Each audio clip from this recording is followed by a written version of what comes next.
प्रणाम कर रहल छी हम रेखा झा अहाँ सब गोटा के और छठ पर्व महापर्व के अहाँ सबके बहुत बहुत शुभकामना।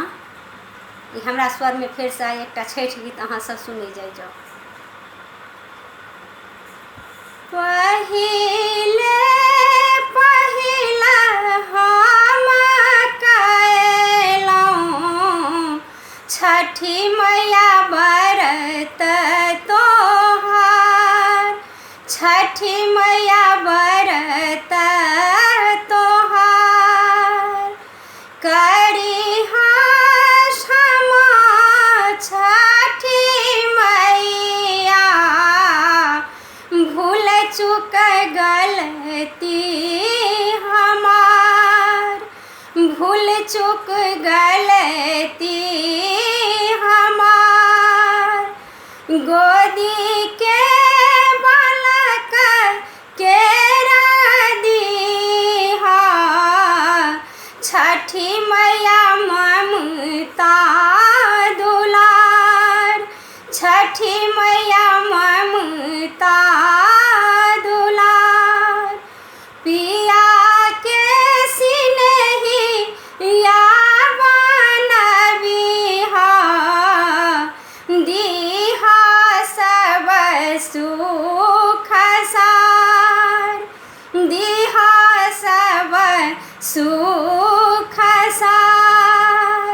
नारियल केरा के घौरवा साजल नदिया किनार, साजल नदिया किनार।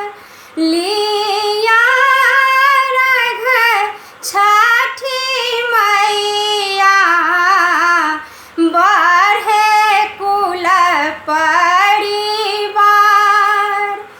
बढ़े कुल परिवार।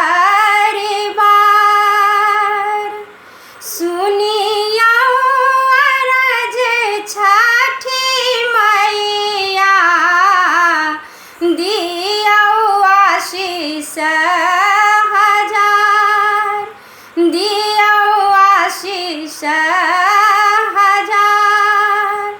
पहिले पहिला हम कएलहुँ छठी मैया व्रत तोहार, छठी मैया व्रत तोहार करिया क्षमा छठी मैया, भूल चूक गलती हमार, भूल चूक गलती